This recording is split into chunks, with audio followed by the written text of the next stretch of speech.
सबसे पहले हम स्टार्ट करते हैं चैप्टर 1 जो कि सेट्स से रिलेटेड है। सेट को डिफ़ाइन करते हैं। सेट की डेफिनेशन में आपको बताया जाता है कि वेल डिफ़ाइंड चीज़ों की कलेक्शन जो होती है वो होती है सेट। लेकिन अब आपको ये समझना पड़ेगा कि वेल डिफ़ाइंड क्या होता है। What is well defined. आपने अब ये याद रखना है कि हर तरह की चीज़ की कलेक्शन को हम सेट नहीं कहेंगे। जैसा कि आपके पास जो एब्स्ट्रैक्ट चीज़ें होती हैं, अब इनको आपने याद तो रखना है कि एब्स्ट्रैक्ट चीज़ें जो आपकी फीलिंग्स, जो इमोशंस हैं, जो आपकी वैल्यूज़ होती हैं, जो एथिक्स होते हैं, वो सारी चीज़ें एब्स्ट्रैक्ट हैं और उनकी कलेक्शन को सेट नहीं बोलेंगे इन टर्म्स ऑफ मैथ।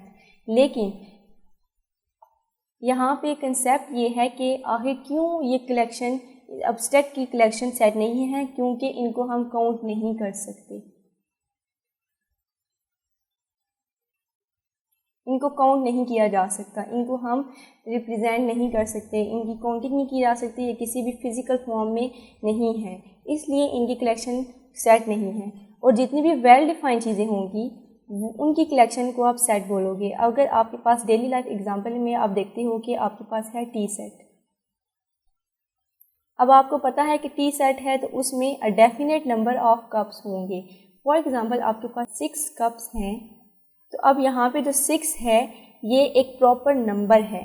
तो अब इनकी एक वेल डिफाइंड कैटेगरी जो है वो क्या है, अगर हम इनकी वेल डिफाइंड कलेक्शन करें, सारे कप्स को रखें, तो वो क्या होगा, वो सेट होगी। ये आपकी डेली लाइफ एग्जांपल है। अब इस डेली लाइफ एग्जांपल में और मैथमेटिक्स में क्या फ़र्क है। ये आपकी डेली लाइफ है और मैथ के अंदर अगर आपके पास कोई भी चीज़ रिपीट होती है तो वो आपका सेट नहीं होगा।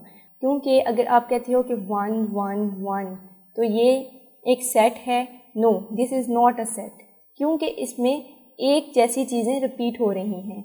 और अगर आप कहते हो कि 1 2 और 3 तो यहाँ पे ये आपके पास सेट होगा। तो एक कंडीशन है कि वो एब्स्ट्रैक्ट ना हो और दूसरी कंडीशन है कि वो रिपीट भी ना हो।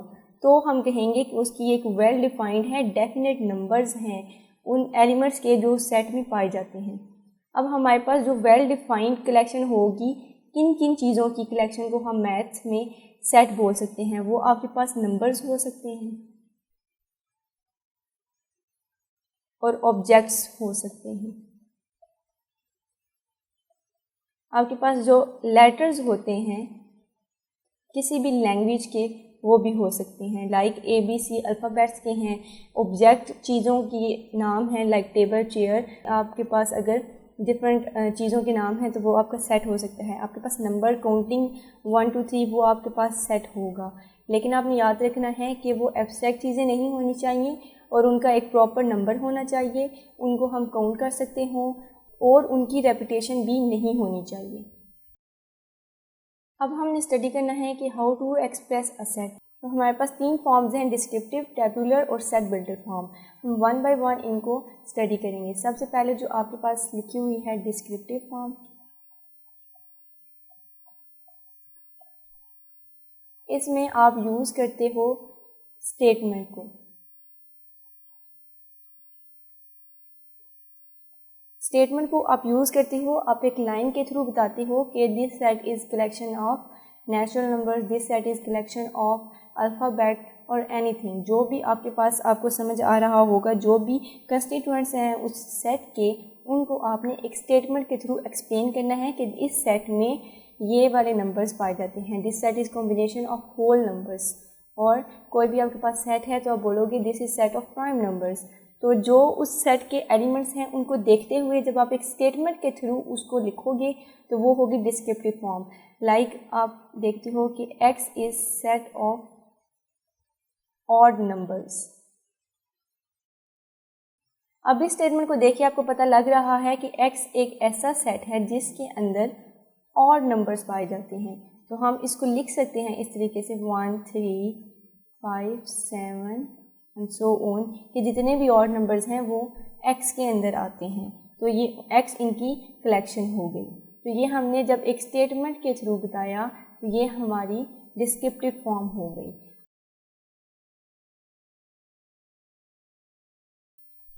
आपको ये तो पता चल गया कि डिस्क्रिप्टिव फॉर्म में आपने स्टेटमेंट यूज़ करनी है, लेकिन अब आपको कुछ लेटर्स भी समझने पड़ेंगे और उनके मीनिंग्स याद करने पड़ेंगे कि अगर वो लेटर्स लिखे हुए हैं क्वेश्चन में, लाइक एन लिखा हुआ है, तो इसका क्या मतलब है। अगर आपको इसका मतलब पता होगा, अगर आपको इस एन के अंदर जो भी नंबर्स आते हैं अगर आपको वो पता होंगे, तब आप इसकी डिस्क्रिप्टिव फॉर्म लिख सकोगे। तो एन का मतलब होगा नेचुरल नंबर्स। अगर एन क्वेश्चन में गिवन है तो आप इसकी डिस्क्रिप्टिव फॉर्म लिखोगे कि N is set of natural numbers. अब नेचुरल नंबर्स भी आपको पता होने चाहिए कि वो कौन से हैं। वो 1 से स्टार्ट होंगे, 1 2 3 एंड सो ऑन। नेक्स्ट हम देखते हैं कि प्राइम नंबर्स क्या होते हैं। प्राइम नंबर्स को आप P से शो करोगे। अगर क्वेश्चन में P लिखा हुआ है, इट मीन्स कि P is set of prime numbers. तो प्राइम नंबर्स में आपको पता है प्राइम नंबर्स हमेशा 1 से बड़े होंगे, और दूसरी इनके लिए जो कंडीशन है वो ये है कि ये किसी भी दो नंबर्स का प्रोडक्ट नहीं होना चाहिए। जैसे कि आपके पास 3 5 7 11 13 एंड सो ऑन। आप देख सकते हो कि 5 को किसी भी दो नंबर्स को हम मल्टीप्लाई करें तो वो 5 नहीं बनेगा। ये सिर्फ अपने मल्टीपल खुद हैं। इसका क्या मतलब है अपने मल्टीपल हैं कि 5 multiply by 1 is equal to 5।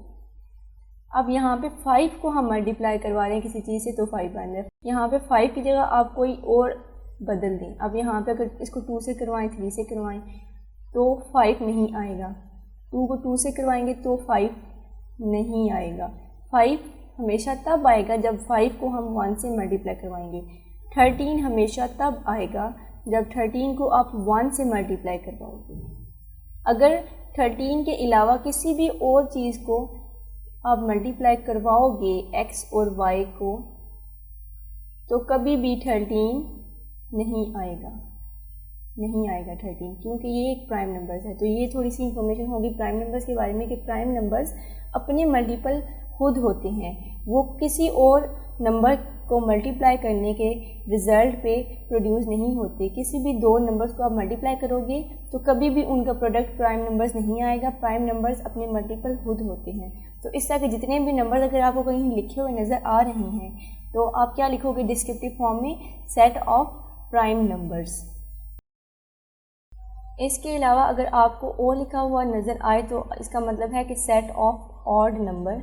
ई से मीनिंग होगा इवन नंबर्स का सेट है ये। सी का मतलब होगा कि कंपोजिट्स हैं। अब आपको जल्दी से मैं ये बता देती हूँ कि कंपोजिट कौन से होंगे, जो प्राइम नंबर्स नहीं होंगे। जो भी प्राइम नहीं होगा वो कंपोजिट होगा। और कंपोजिट कौन सा होगा, जो कोई भी दो x और y को मल्टीप्लाई करने से आ जाएगा। x और y का प्रोडक्ट किसी भी नंबर, दो नंबर्स का प्रोडक्ट कंपोजिट होगा। और प्राइम नंबर्स क्या होंगे कि किसी भी दो नंबर्स को मल्टीप्लाई करने से प्राइम नंबर्स कभी भी आपको नहीं मिलेंगे आंसर में, क्योंकि इनका डिफरेंस हो गया। लाइक 3 5 7 अगर प्राइम नंबर्स हैं तो कंपोजिट कौन से होंगे, 4 8 इस तरह से, क्योंकि इनको आप 2 के साथ मल्टीप्लाई करवा रहे हो। इसको अगर आप 2 से मल्टीप्लाई करवाएं तो 4 आ जाएगा, 4, और 4 को अगर 2 से करवाएं तो 8 आ जाएगा। अब दो नंबर्स को मल्टीप्लाई किया आपने और आपको प्रोडक्ट मिला। अब दो नंबर्स को मल्टीपल का जो प्रोडक्ट होता है वो कंपोजिट होता है, और जो दो नंबर्स को मल्टीप्लाई करवा के आपके पास नहीं कभी भी मिल सकता वो आपके पास प्राइम नंबर है। तो प्राइम नंबर जो है उसके वो अपना मल्टीपल खुद है, और कंपोजिट क्या है उसके मल्टीपल्स होते हैं। नेक्स्ट आप देख लो, आपके पास अगर S होगा तो S का मतलब है कि सोलर मंथ्स हैं आपके पास। उस सेट के अंदर सोलर मंथ्स पाए जाते हैं। और नेचुरल एंड होल नंबर्स आप बहुत अच्छे से जानते हो। नेचुरल नंबर्स n से होंगे 1 2 और 3 से स्टार्ट होंगे, जबकि होल नंबर्स आपके पास 0 से स्टार्ट हो जाते हैं। तो इसका मतलब है कि नेचुरल नंबर्स और होल नंबर्स के दरमियान the only difference is this 0। 0 इन दोनों को डिफ्रेंशिएट कर देता है। अगर आपको कहीं लिखा हुआ नज़र आए 0 1 और 2 तो इसका मतलब होगा कि ये होल नंबर है। और अगर आपको 1 और 2 लिखा हुआ नज़र आए तो इसका मतलब है कि ये नेचुरल सेट है।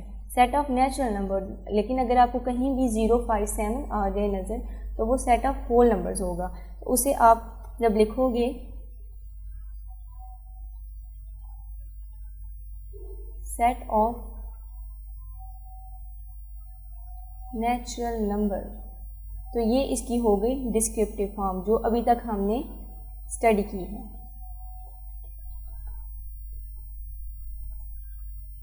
तो डिस्क्रिप्टिव फॉर्म में आपने देखा कि किस तरह कौन से जो लेटर्स होते हैं उनका क्या मीनिंग होता है। अगर वो क्वेश्चन में दिए गए होंगे तो हमें कैसे पता चलेगा कि ये कौन सा सेट है। अगर सी लिखा होगा इसका मतलब होगा कि सेट ऑफ कंपोजिट्स, और कंपोजिट्स कौन से होते हैं वो भी आपने डेप्थ में देख लिए उनका कि कौन कौन सा नंबर कंपोजिट होगा और वो क्यों होगा, ये भी आपने कंसेप्ट लिया। अब अगर पी लिखा होगा तो इसका मतलब है कि वो सेट ऑफ प्राइम नंबर्स हैं। अब प्राइम नंबर्स कौन से हैं और वो क्यों हैं, ये भी आपने कंसेप्ट अंडरस्टैंड किया। अब जो आपने फॉर्म स्टडी करनी है वो है टेबुलर फॉर्म। तो टेबुलर फॉर्म में आपने क्या करना है, आपने हमेशा ब्रैकेट्स को यूज़ करना है और कॉमास के साथ आपने जो भी नंबर्स होंगे लाइक एक्स वाई जी है तो इनको अगर आपने डिफ्रेंशिएट करना है, आपने इनको सेपरेशन दिखानी है तो आपने कॉमास यूज़ करने हैं और आपने साथ ही एक एंडिंग और क्लोजिंग ब्रैकेट को भी यूज़ करना है। तो अगर आपको कहीं भी इस फॉर्म में कॉमास और ब्रैकेट्स के साथ कोई कलेक्शन नज़र आए तो इसका मतलब होगा कि वो टेबुलर फॉर्म है। लेकिन ये कंडीशन आपने जहन में रखनी है कि उसमें कोई भी रिपीटेटिव डिजिट नंबर या ऑब्जेक्ट नहीं होना चाहिए। अगर आप कहें कि एक्स एक्स और वाई तो ये आपके पास इस फॉर्म में लिखा हो तो भी ये सेट नहीं है क्योंकि इसमें रेपिटेशन आपको नज़र आ रही है। तो non repetitive digits numbers letters objects उनको अगर कॉमास और ब्रैकेट्स के साथ लिखा जाए एक कलेक्शन की फॉर्म में तो वो बन जाती है आपकी टेबुलर फॉर्म। अब यहाँ पे जो भी इधर लिखा होगा अगर आपको 1, 2, 4, 8 इस तरह की चीज़ें नज़र आएँ लिखी हुई तो आपने देखना है ब्रैकेट्स लगी हुई हैं, कॉमास लगे हुए हैं, तो इसका मतलब है टेबुलर फॉर्म है। लेकिन अब आपको कैसे पता चलेगा, इसके आगे आपने यहाँ पे बताना होता है एक लेटर के थ्रू कि ये कौन सा सेट है और वो कैसे आप डिफ़ाइन कर सकते हो, इसको कैसे कोई नाम दे सकते हो आप। वो इस तरह से आप दोगे कि आप देखोगे कि इसके अंदर जो भी इसके कंस्टिट्यूएंट जो पार्टिकल्स जो भी एलिमेंट्स यहाँ पे हैं जो लेटर्स हैं जिनकी असल में ये कलेक्शन है वो कौन से हैं। अब आप देखते हो 0 इसका मतलब है ये होल हो सकता है, उसके बाद 1, 2 ये सारे लिखे हुए हैं, इसका मतलब है कि 0, 1, 2 अगर होता तो नेचुरल था लेकिन 0 भी है तो इसका मतलब है कि ये होल नंबर्स हैं। अब आपने यहाँ पे आप देख सकते हो कि एक W है, अगर आपके पास लिखा हो, अब यहाँ पे आप सोच रहे हो कि 0 नहीं है तो ये होल नहीं है, 2, 4, 8 है इसका मतलब है कि ये नेचुरल नंबर हैं। लेकिन प्राइम, कंपोजिट, ऑड, इवन ये सारी चीज़ें भी आपने सोचनी है। अब यहाँ पे आपको 2 लिखा हुआ नज़र आ रहा है तो 2 क्या है, एक प्राइम नंबर है। लेकिन 4 और 8 क्या हैं, कंपोजिट्स हैं। प्राइम और कंपोजिट दोनों इसके अंदर हैं, इसका मतलब है हम इसको प्राइम या कंपोजिट का नाम नहीं दे सकते, ये कोई और सेट है। तो यहाँ पे हम क्या लिखेंगे कि ये इवन नंबर्स हैं। क्यों? क्योंकि 2, 4, 8 ये इवन नंबर्स में आएंगे। और अगर आपके पास लिखा हो 1, 2, 4, 8, 7, 6 तो यहाँ पे आपको 0 नज़र नहीं आ रहा है, इट मीन्स ये होल नंबर नहीं है। बाकी अब आप इसको 2, 4, 8, 6 ये आपके पास क्या है, इवन नंबर्स हैं और यहाँ पे 4, 6, 8 जो हैं ये कंपोजिट्स हैं, 2 और 7 जो हैं ये प्राइम नंबर्स भी हैं। अब 1 और 7 जो है ये दोनों ऑड नंबर्स भी हैं। तो इवन, ऑड, प्राइम, कंपोजिट सारे इसके अंदर हैं। इसका मतलब है इनमें से हम इसको कोई भी नाम नहीं दे सकते क्योंकि ये इन सब की कलेक्शन है। तो अब आप देखो कि सबसे जो बड़े सेट्स होते हैं वो होल या फिर नेचुरल नंबर्स हो सकते हैं। यहाँ पे 0 नहीं है तो ये होल नंबर नहीं है, ये नेचुरल नंबर हो सकता है। तो हम इसको n के साथ लिखेंगे कि n है और ये n नेचुरल नंबर का सेट है। अगर आपके पास दिए गए हों 1, 3 और 5 तो यहाँ पे आप देखो कि 1 है और 3 और 5 ये दोनों प्राइम नंबर्स हैं। लेकिन जो 1 है 1 हमारे पास कंडीशन थी कि 1 से बड़े होंगे प्राइम नंबर्स। इसका मतलब है इसको हम प्राइम का नाम नहीं दे सकते, ये नेचुरल नंबर्स हो सकते हैं। लेकिन नेचुरल नंबर्स में इवन और ऑड दोनों आते हैं। यहाँ पे 2 नहीं है, 4 नहीं है, यहाँ पे सिर्फ ऑड नंबर्स हैं।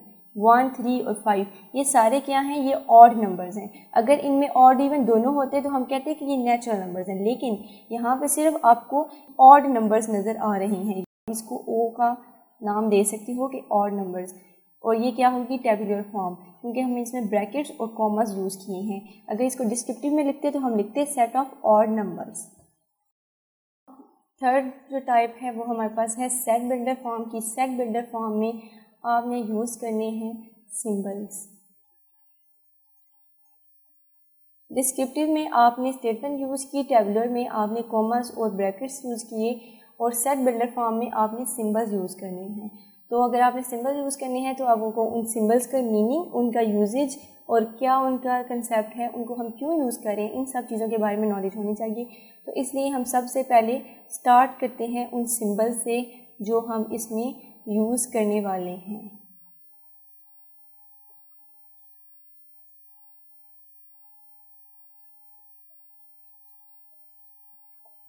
तो सबसे पहले हमारे पास जो है एक्स, हम एक्स जो हमारे पास लेटर है अल्फ़ाबेट का, इसको हम यूज़ करेंगे। इसको हम क्यों यूज़ कर रहे हैं, 0, 1, 2 था, आपके पास जो 0, 1, 2 थे या कोई भी एलिमेंट्स थे किसी सेट के, उनको आपने लेट कर लिया है एक्स के साथ। इनकी जगह आप एक्स यूज़ करिए क्योंकि आपने सिंबल्स यूज़ करने हैं। तो कोई भी डिजिट्स, कोई भी अल्फ़ाबेट्स, कोई भी ऑब्जेक्ट, जो भी अगर यहाँ पे कोई हमारे पास लेटर्स भी अगर थे, याद रखें कि जो भी एलिमेंट्स होते हैं सेट के, उनकी जगह हमने एक्स को लेट किया है। तो सेट बिल्डर फॉर्म में हम एक्स यूज़ करेंगे। एक्स को हमने लेट किया हुआ है। और ये जो आपको वर्टिकल लाइन नज़र आ रही है, इसको हम यूज़ करते हैं सच दैट। इसका मीनिंग होता है सच दैट। आपने कोई भी अगर सेट लिखना है, लाइक सेट ए है, तो आपने स्टार्ट करना है ब्रैकेट से, फिर आप लिखोगे एक्स सच दैट एक्स। तो यहाँ पे आपको इंट्रोड्यूस करवाया जा रहा है कि हम आगे आपको इंफॉर्मेशन देने लगे हैं किसके बारे में, उस एक्स के बारे में। तो अब आप इस तरह से इस वर्टिकल लाइन को यूज़ करेंगे। ये जो आपके पास सिंबल है इसका मतलब है लेस देन, और आप देख सकते हो ये इसके एग्जैक्टली ऑपोजिट है, ग्रेटर देन।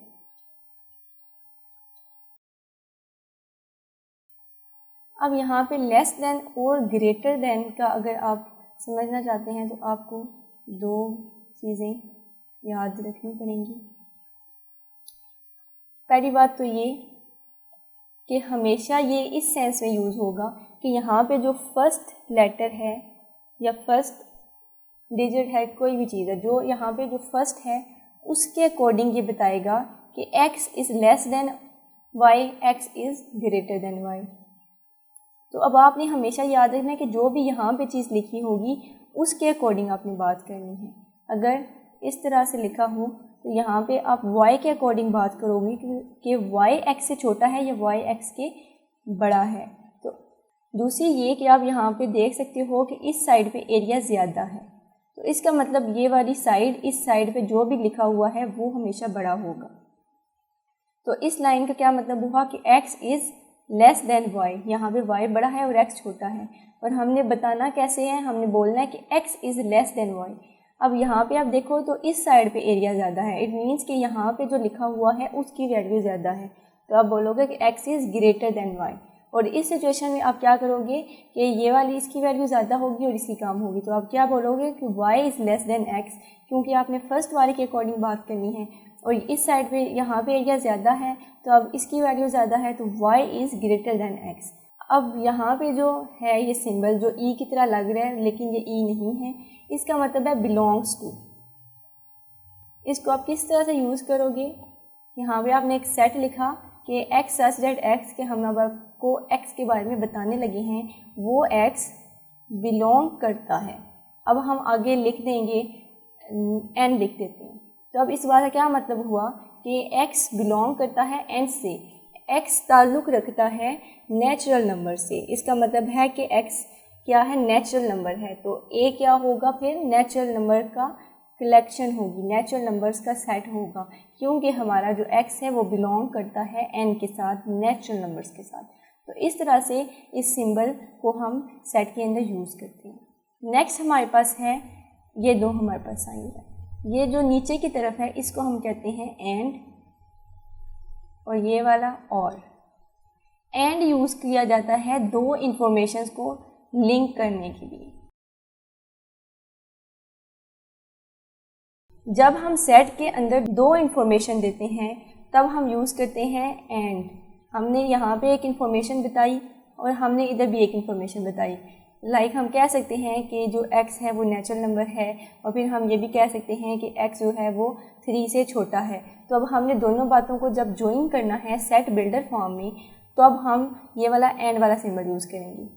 और अगर हमारे पास चॉइस है कि दो इंफॉर्मेशंस दी गई हैं और उनमें से कोई भी एक आप यूज़ कर सकते हो, तो उसके लिए आप क्या करोगे, ये वाला सिंबल यूज़ करोगे। इसमें क्या है कि कोई भी एक, एनी वन, यहाँ पे आपको चॉइस है, इसके अकॉर्डिंग आप चलें या फिर इस इंफॉर्मेशन के अकॉर्डिंग चलें। तो एंड का मतलब है कि दोनों इंफॉर्मेशन करेक्ट हैं, और का मतलब है कि दोनों इंफॉर्मेशन जो दी गई हैं उनमें से आप कोई एक भी यूज़ कर सकते हैं। अब ये वाले जो सिंबल्स हैं इनको जब आप समझोगे तो आपको एंड और का जो ये मीनिंग है, जो डिफरेंस है वो ज़्यादा अच्छे से समझ आएगा। लेस देन और इक्वल टू, अब यहाँ पे और की टर्म यूज़ हुई है, तो अगर हमने इस इंफॉर्मेशन को सेट बिल्डर फॉर्म में बताना होगा तो हम ये वाला सिंबल यूज़ करेंगे। जैसे मैंने आपको बताया कि एंड के लिए हमारे पास थी कि belongs to natural number and less than 3, तो अब हमारे पास दो इन्फॉर्मेशन थी। लेकिन अगर और दिया गया होगा तो वो क्या बोलेगा कि इक्वल टू और लेस देन 3, इक्वल टू और लेस देन 3, ग्रेटर टू और ग्रेटर देन 3। तो यहाँ पे आपको और का वर्ड नज़र आ रहा है। और के लिए हम फिर ये सिंबल यूज़ करेंगे कि वो 3 के इक्वल भी हो सकता है, वो 3 के बड़ा भी हो सकता है। अगर हमारे पास x है और इस तरह से लिखा हुआ है, हमारे पास दो इंफॉर्मेशंस हैं, x 3 के बराबर है और x जो है वो 3 के बड़ा है। और का ये मीनिंग है कि और यहाँ पे इक्वल और ये ग्रेटर, ये दोनों मिल के और ने इन दोनों को लिंक कर दिया है और हमारे पास एक न्यू फंक्शन बन गया है कि ग्रेटर देन और इक्वल टू। यहाँ पे और ये वाला इसके एग्जैक्टली ऑपोजिट होगा, लेस देन और इक्वल टू के ऑपोजिट ग्रेटर देन और इक्वल टू, जिसकी हमने आपको ये वाली एग्जांपल दी है। तो इसका मतलब है ग्रेटर देन और इक्वल।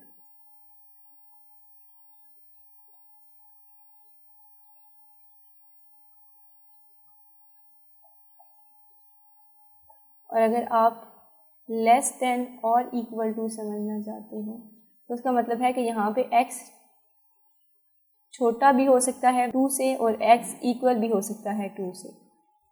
और यहाँ पे दोनों फंक्शंस थे कि या तो वो 2 से छोटा है या वो 2 के बराबर है, और इन दोनों को और फंक्शन ने लिंक करके एक न्यू फंक्शन बना दिया है। अब हमने सारे सिंबल्स पढ़ लिए और इनका मीनिंग भी अंडरस्टैंड कर लिया, इनकी बैक एंड नॉलेज भी हमने गेन कर ली। अब हम इनको इस सेट के अंदर यूज़ करते हैं। a इक्वल ब्रैकेट से हमने स्टार्ट किया इस सेट को, x सच दैट x के बाद हम आगे आपको x के बारे में इंफॉर्मेशन देने लगी हैं। फिर हमने बताया कि जो x था वो बिलोंग करता है नेचुरल नंबर से, कि वो नेचुरल नंबर है। तो इसको अगर हम टेबुलर फॉर्म में लिखेंगे तो हम इस तरह से लिखेंगे कि x जो है ना नेचुरल नंबर्स हैं। अब जितने भी नेचुरल नंबर्स हैं 1 2 3 4 एंड सो ऑन, a क्या हो गया, नेचुरल नंबर्स का सेट हो गया। लेकिन अब यहाँ पे हमारे पास एक और एग्जांपल है, x such that x belongs to n, कि जो हमारा x है वो नेचुरल नंबर से ताल्लुक़ रखता है एंड x क्या है, ग्रेटर देन है 2 से। 2 से छोटे जो नेचुरल नंबर्स हैं वो a के अंदर नहीं आते। तो इसको जब हम टेबुलर फॉर्म में लिखेंगे तो वो बनेगा कि a is equal to, natural numbers का ही सेट है तो हमने नेचुरल नंबर्स लिखने हैं, लेकिन दूसरी कंडीशन भी फॉलो करनी है, वो है कि वो 2 से बड़े होने चाहिए। तो 2 से जो बड़ा नेचुरल नंबर है वो 3 से स्टार्ट होता है, तो 3 4 5 6 एंड सो ऑन।